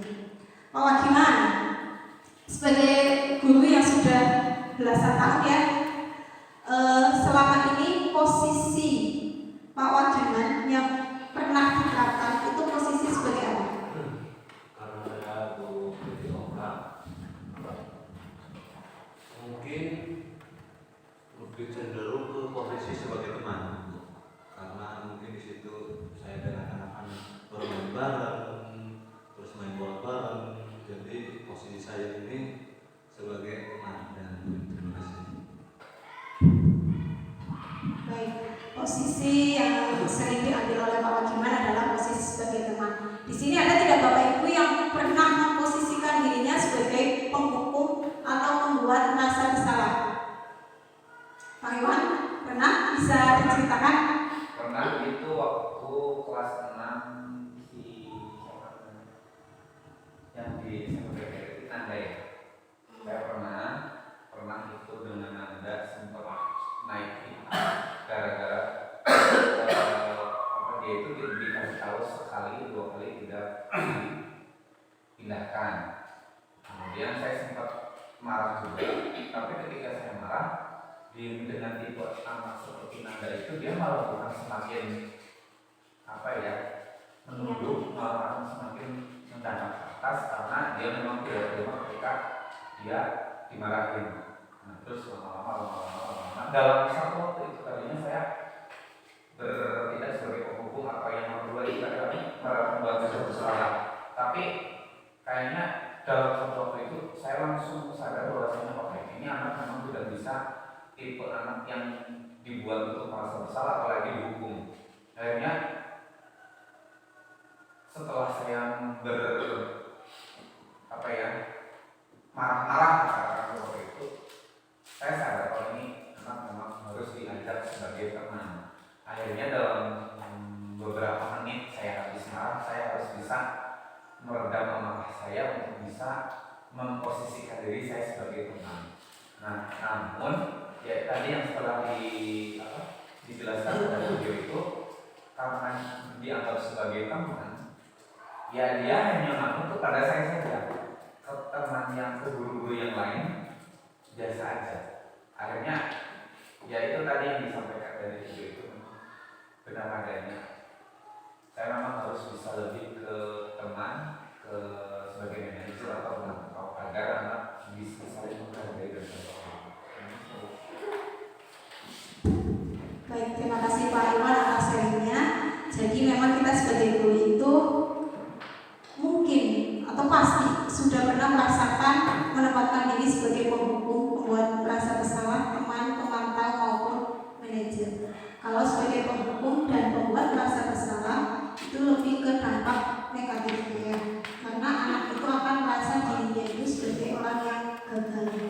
Sedangkan posisi sebagai teman, pemantau dan juga manajer itu tidak menjadikan anak merasa dirinya itu sebagai orang yang gagal. Memang posisi yang ideal itu posisi manajer, tapi itu sulit. Kadang benar seperti yang diucapkan Pak Iwan tadi, ketika kita ingin menempatkan diri di posisi A, itu terkadang kita melihat karakter anaknya. Seperti tadi Pak Iwan mau menempatkan sebagai penghukum, ternyata anak ini nggak bisa kalau di kelas. Nah, penghukum. Ya jadi kita beralih ke posisi yang lain begitu. Karena kalau tadi sebagai teman, itu memang anak tidak merasa dirinya gagal karena gurunya itu lebih ke tidak marah ya. Dia berbicaranya dengan lembut, memberitahu anaknya itu salah, kamu itu begini-begini. Tapi ketika kita posisi sebagai teman atau pemantau, ya anak tersebut akan manut hanya pada guru tersebut, pada orang lain tidak. Tapi ketika kita semua bisa menempatkan sebagai posisi manajer, di mana di posisi manajer itu kita itu mencoba menanamkan nilai-nilai keyakinan tadi kepada anak. Saya sudah berbuat ini, berarti saya sudah tidak sesuai dengan nilai keyakinan saya, menghargai, misal bertanggung jawab. Maka anak bisa mencari solusi supaya saya menjadi anak yang bertanggung jawab. Saya akan melakukan apa gitu. Ya semoga kita sebagai guru bisa pelan-pelan mengubah posisi kita yang tadinya itu mungkin berdampak negatif pada anak, bisa pelan-pelan menjadi posisi manajer. Oke, materi terakhir yaitu segitiga restitusi.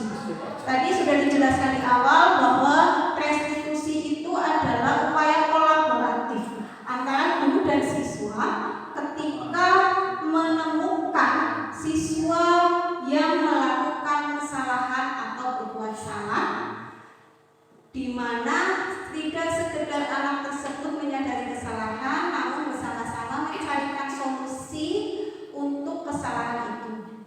Nah, segitiga restitusi ini ada 3 tahapan. Yang pertama adalah menstabilkan identitas.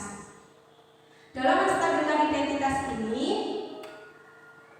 kita menggeser identitas gagal ke identitas sukses. Seperti tadi kalau yang penghukum itu kan, kamu itu selalu terlambat, kamu itu selalu membuat ibu kecewa dan sebagainya. Itu kan anak akan merasa gagal, gitu ya. Kita mengubah bahwa ya itu memang salah, tapi bukan berarti kamu satu-satunya orang yang melakukan kesalahan itu. Kamu memang salah, tapi kamu bisa berbuat lebih baik. Itu menstabilkan identitas dengan tujuan supaya anak tidak merasa bersalah. Bukan tidak merasa bersalah, tidak merasa bahwa dirinya itu adalah orang yang benar-benar salah dan orang yang gagal. Yang berikutnya yaitu validasi tindakan yang salah. Validasi ini menggeser dari pemikiran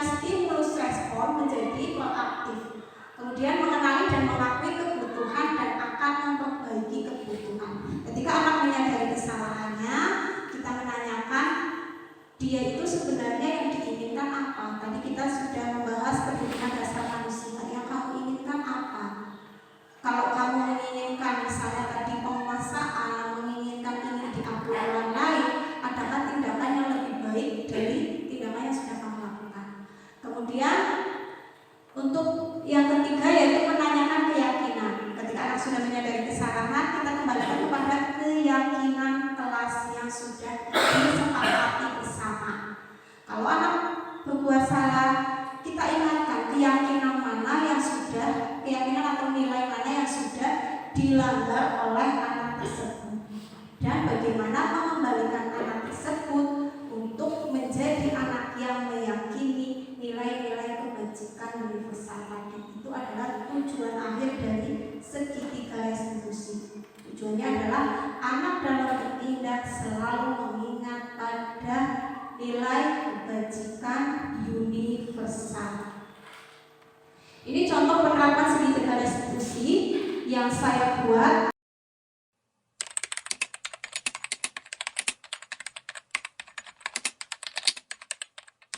Bu guru memanggil saya. Oh iya benar, silakan duduk Lintang. Masih jam istirahat ya? Ya, Sudah jajan belum? sudah Bu. Jajan apa tadi? Tadi beli mendoan Bu. Wah, mendoan enak sekali. Mendoan kan ada bungkusnya ya, pakai daun.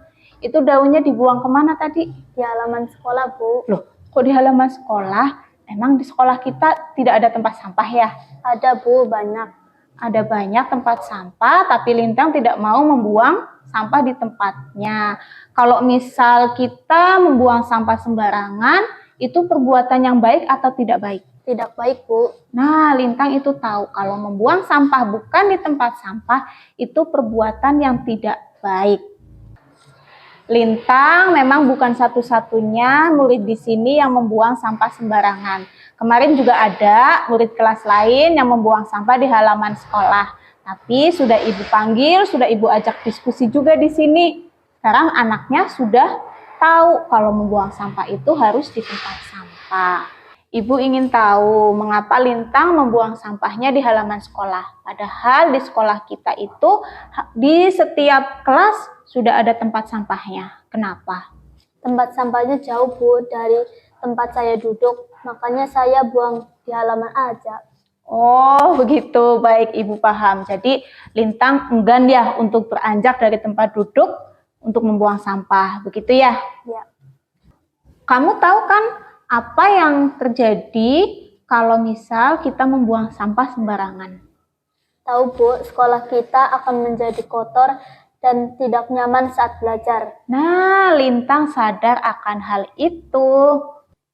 Lintang masih ingat apa yang ditempel di dinding kelas 5 yang dulu dibuat oleh Lintang dan teman-teman? Keyakinan kelas Bu. Ya, keyakinan kelas.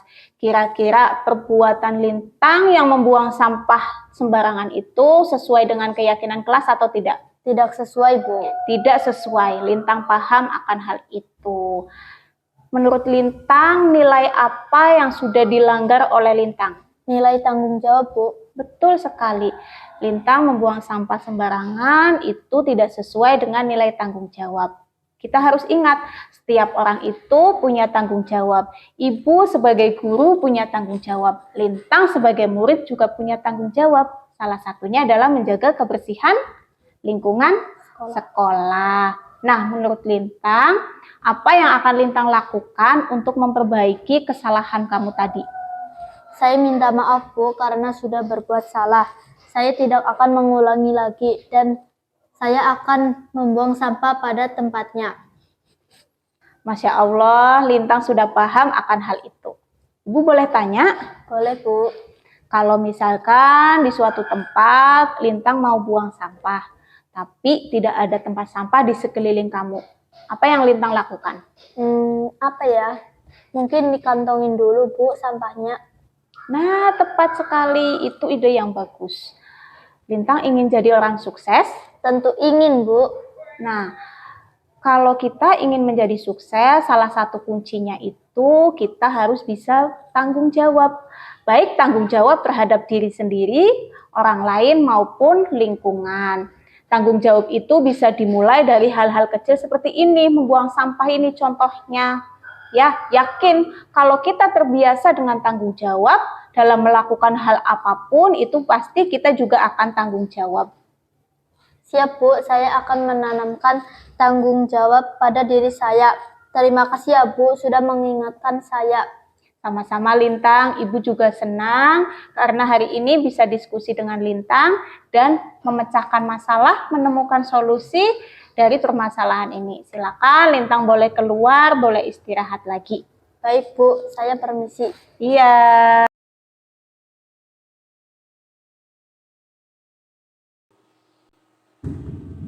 Ya, ini adalah contoh penerapan segitiga restitusi. Saya yakin Bapak Ibu juga pasti sudah melakukan ini ketika menemukan anak yang melakukan kesalahan.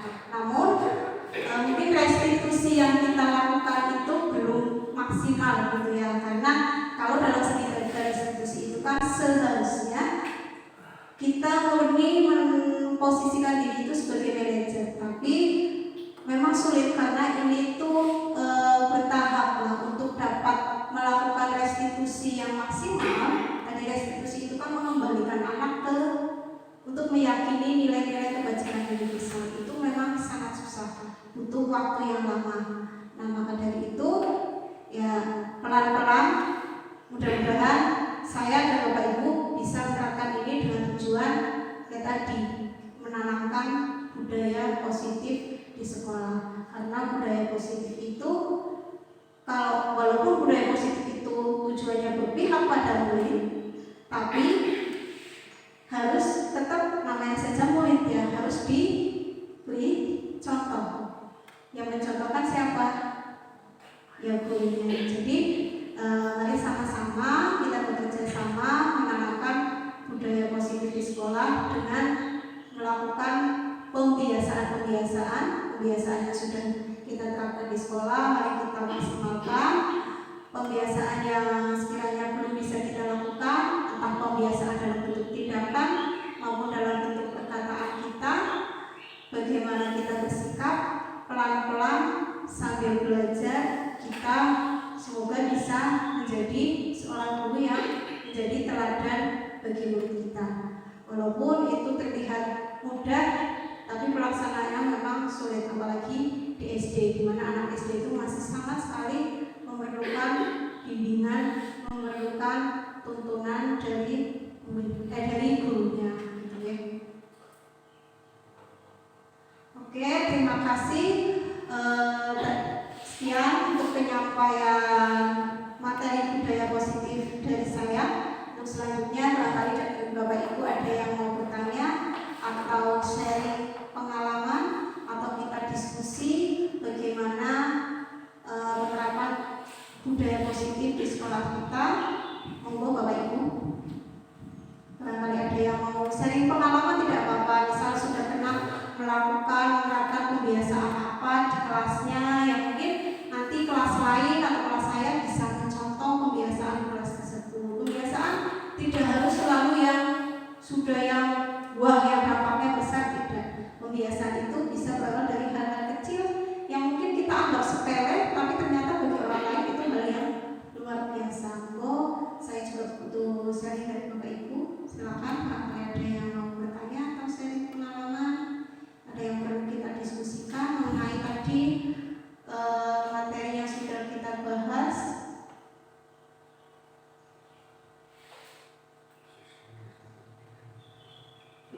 Ayo Bapak Ibu biar tidak ngantuk.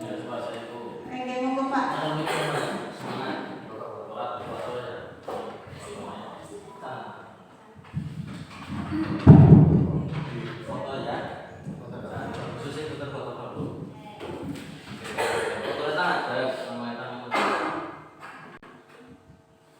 Terima kasih. Assalamualaikum warahmatullahi wabarakatuh. Langsung saja, sekaligus mohon maaf saya datangnya agak terlambat sehingga ada beberapa materi mungkin yang saya tidak bisa mengikuti. Yang pertama, dari semua materi yang sudah dipaparkan oleh teman-teman itu semuanya bagus, sangat baik jika kita terapkan secara sepenuhnya. Ada beberapa hal yang mungkin karena saya tidak mengikuti dari awal, jadi ada beberapa yang mungkin belum saya paham. Yang pertama, tadi ada keyakinan kelas. Apakah keyakinan kelas tersebut itu adakah sistem penyusunannya, misalkan berawal dari kesepakatan kelas dulu atau bagaimana, sehingga anak tersebut itu bisa mengetahui bahwa ini loh keyakinan kelas yang ada di kelas kita. Itu yang pertama. Kemudian selanjutnya untuk mengenai tadi posisi ada yang hukum, kemudian ada manajer, itu namanya apa? Posisi kontrol. Nah, untuk posisi kontrol yang ada dan kita laksanakan sepertinya pada dasarnya sudah berjalan, namun mungkin belum sepenuhnya. Seperti misalkan tadi yang posisi hukum atau menghukum, sepertinya kita tidak pernah kita semuanya dalam arti hukuman yang bersifat menekan kepada siswa atau peserta didik, apalagi yang bersifat fisik. Karena ketika untuk sekarang menjalankan hal-hal seperti itu, sepertinya orang tua pun tahu ketika anak tertekan sedikit banyak akan cerita di sekolah, dan itu akan guru juga akan bersinggungan dengan hukum, karena pada dasarnya kita tidak boleh memberikan penekanan kepada siswa. Namun sedikit penekanan terhadap hal yang salah kayaknya memang diperlukan. Terlebih tadi masing-masing peserta didik itu beraneka ragam karakteristiknya. Ada yang mungkin di rumah itu anak tersebut oleh orang tuanya itu terlalu streng, sehingga di sekolah itu ketika gurunya baik maka dia akan melunjak. Nah, mungkin di sini perlu pemberian sedikit penekanan terhadap siswa dalam hal yang bersifat positif. Namun memberi juga arahan kepada anak tersebut bahwa itu betul-betul salah. Seperti halnya misalkan melawan orang tua atau melawan guru, itu akan mungkin di negara Konoha yaitu ada ya. Ketika dibentak, anak terbentak. Ketika dihaluskan, anak menginjak. Itu bisa terjadi. Itu mungkin di sana. Kalau di sini kan sepertinya tidak ada. Hal-hal tersebutlah yang mungkin kita perlu pemilihan metode atau posisi-posisi yang terbaik kepada anak. Bahkan ketika posisinya teman, kalau kita hanya sebagai teman, ya sehingga umur antar guru dengan siswa menjadi terkikis. Nah, itulah yang kadang menjadi hal yang disayangkan oleh wali murid juga, sehingga posisi teman di sini juga harus ada batasnya. Itu ketika menjadi posisi teman. Itu menurut saya. Kemudian selanjutnya ketika ada posisi sebagai pemantau, ada baiknya juga, karena kalau melihat dari posisi pemantau, kita juga bisa memantau tidak hanya satu anak. Mungkin guru kelas A bisa memantau untuk kelas 1 atau sebaliknya, dan bisa memberi masukan ke guru yang lain. Nah, yang mengeksekusi seperti manajer dan lain sebagainya, itu bisa semuanya. Sehingga kolaborasi posisi tersebut menurut saya tidak bisa dihilangkan atau tidak bisa ditinggalkan, tapi mungkin porsinya saja yang dibatasi, sehingga penguatan bahwa ini guru loh ya yang menjadi mentor di sekolah, di guru dan ditirunya itu menjadi lebih kuat. Tidak hanya posisi sebagai manajer atau teman atau penghukum, tapi guru itu menyeluruh, semua posisi itu ada. Itu mengenai posisi, sehingga menurut saya mungkin kolaborasi mungkin diperlukan untuk kita. Kemudian secara umum saja tadi sudah dipaparkan oleh Bu Kemala, itu sudah sangat baik. Kebiasaan yang bisa berubah menjadi budaya sekolah secara umumnya itu harus dilaksanakan oleh seluruh stakeholder, khususnya oleh para ibu guru di sekolah, dan dimulai dari sekarang. Karena yang namanya budaya itu pasti memerlukan waktu. Mungkin kalau sekarang yang kelas 6 belum bisa secara menyeluruh apa yang kita terapkan bisa menjadi budaya. Namun jika dari kelas terendah, kelas 2 atau per fasenya sudah mulai dilaksanakan, insya Allah ke fase berikutnya, ke kelas berikutnya bisa menjadi lebih baik dan mudah untuk dilaksanakan. Itu pendapat saya, Ibu. Jadi pada dasarnya yang sudah diterapkan di kita itu harus ditingkatkan lagi hal positifnya. Itu seperti itu pendapat saya, Bu. Tadi pertanyaan saya mengenai apa ya? Yang pertama, keyakinan monggo. Demikian Ibu. Kalau ada tutur kata yang berapa saya mohon maaf. Assalamualaikum warahmatullahi wabarakatuh.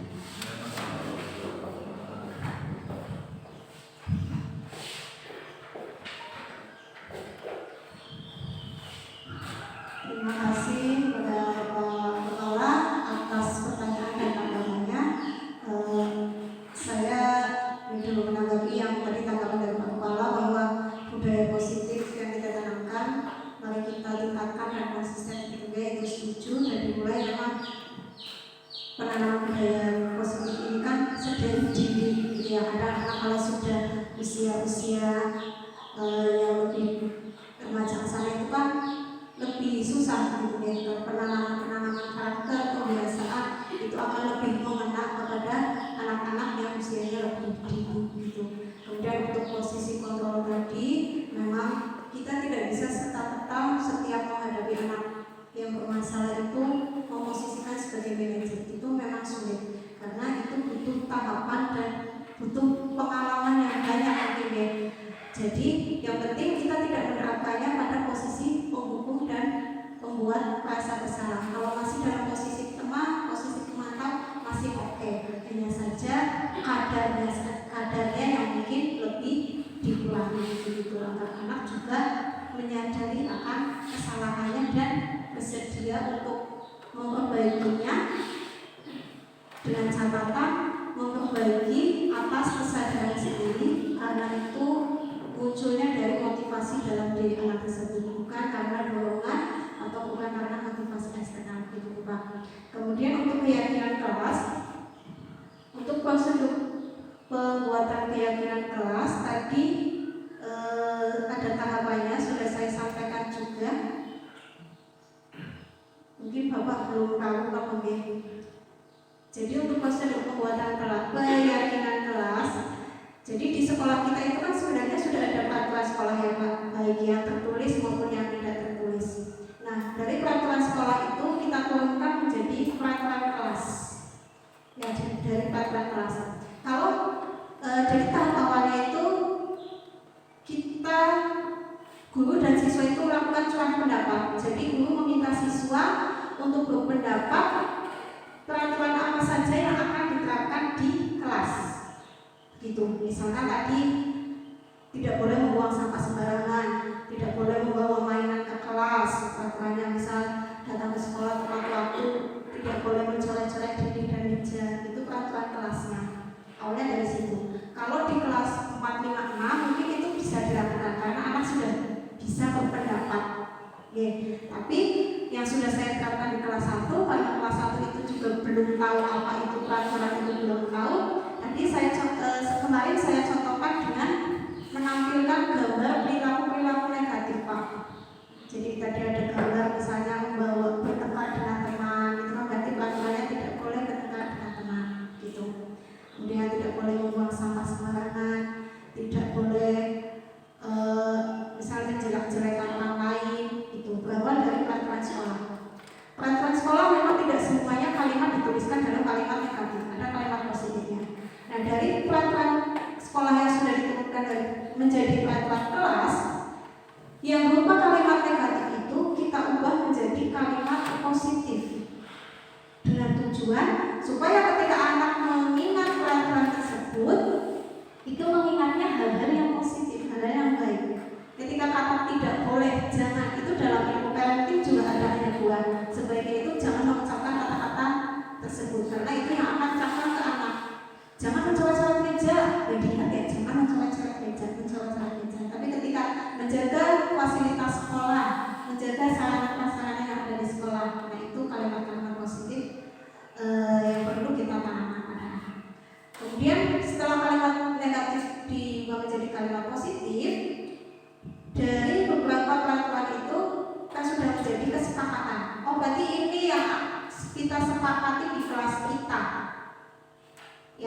tindakan-tindakan ini yang kita sepakati di kelas kita. Dari tindakan tersebut kita temukan nilai-nilai kebajikannya, nilai-nilai baiknya. Misalnya tadi membuang sampah pada tempatnya, mencuci tangan setelah makan. Nah itu kan berarti nilai kebajikannya adalah menjaga kebersihan. Gitu ya. Jadi nilai kebajikan itu nilai yang nantinya diyakini oleh anak. Jadi itu nilai menjaga kebersihan. Berarti yang diingat pada anak adalah kebersihannya. Jadi anak ketika akan melakukan sesuatu, ini saya menerapkan kebersihan tidak ya? Begitu. Jadi tidak terpacu kalau hanya berupa peraturan, itu kan hanya beberapa tindakan saja ya.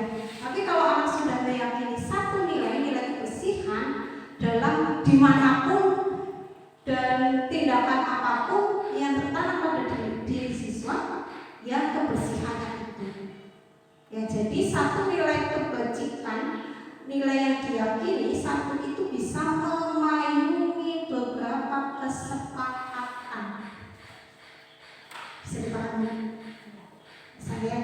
Misalnya nilai peraturannya tadi menghormati bapak ibu guru, kemudian menghormati teman, bersikap sopan santun kepada orang lain. Nah itu berarti nilainya kita simpulkan. Kesepakatan itu adalah kita simpulkan nilainya adalah nilai menghargai. Karena kalau anak SD mungkin belum bisa menemukan nilainya ya. Jadi di situ ada peran kita sebagai guru menuntun anak untuk menemukan nilai tersebut. Ya kalau membuang sampah itu berarti nilai apa? Nah itu kita tuntun. Bagaimana pintar-pintarnya guru supaya anak bisa menemukan nilai tersebut. Kemudian setelah nilai itu sudah kita temukan, maka anak menuliskan nilai-nilai tersebut, nilai keyakinan itu, dan kita tempelkan di tempat di ruangan kelas yang terlihat oleh anak dengan tujuan anak itu mengingat dan setiap tindakannya itu ya ingat pada keyakinan yang sudah dibuat. Kalau hanya berupa peraturan itu kan biasanya anak ada istilah peraturan itu dibuat untuk dilanggar begitu ya. Kalau ini sudah berupa keyakinan, karena keyakinan itu adalah hasil dari kesepakatan, tujuannya anak itu tindakannya dalam bertindak selalu mengingat pada nilai-nilai tersebut. Sehingga ketika dia akan berbuat hal-hal yang negatif, dia akan mengingat nilai itu. Itu tujuannya, mengembalikan anak pada nilai-nilai kebajikan. Walaupun mungkin penerapannya sangat susah. Begitu mungkin Pak penjelasan dari saya. Jadi keyakinan kelas dengan kesepakatan kelas bisa dikatakan hampir sama. Masih sama. Cuman kalau keyakinan itu lebih kepada hal-hal yang abstrak Pak. Kalau kesepakatan tadi misalnya tidak boleh mencoret-coret meja, itu kan kesepakatan. Kita sepakat tidak boleh mencoret meja. Kita sepakat untuk membersihkan kelas untuk setiap pagi. Kita sepakat misal setiap Sabtu ada kerja bakti.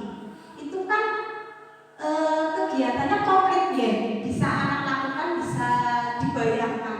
Nah kalau keyakinan itu lebih ke nilai-nilai abstraknya, nilai menghargai itu kan banyak macamnya. Makanya penerapan keyakinan kelas 1 itu saya tuliskan ada nilai kebajikannya, kemudian di dalamnya itu karena mungkin anak kelas 1 masih belum paham menghargai itu apa, disiplin itu apa, di dalamnya saya tuliskan hasil kesepakatan kelasnya.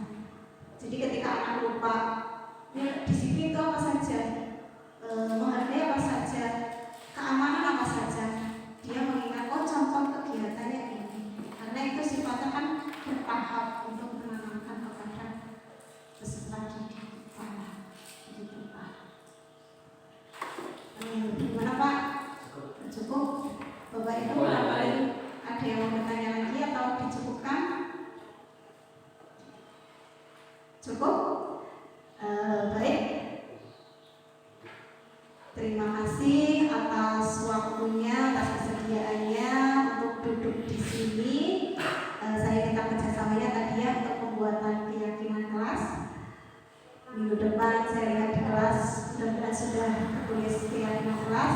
Ya kita kolaborasi, kita bertahap mulai dari hal-hal yang kecil, walaupun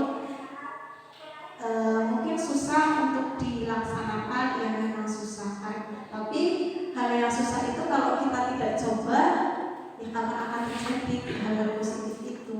Makanya kita coba dulu, kita berusaha mulai dari hal-hal kecil dan dimulai dari diri kita sendiri. Begitu ya Bapak Ibu ya, untuk pembuatan keyakinan kelasnya. Saya tunggu ya. Terima kasih. Saya ucapkan banyak terima kasih dan saya mohon maaf apabila sepanjang kegiatan dari awal tadi banyak tutur kata saya yang salah, ada hal-hal yang kurang berkenan di hati Bapak Ibu semua. Saya mohon maaf sebesar-besarnya. Saya akhiri. Wabillahi taufiq wal hidayah. Wassalamualaikum warahmatullahi wabarakatuh.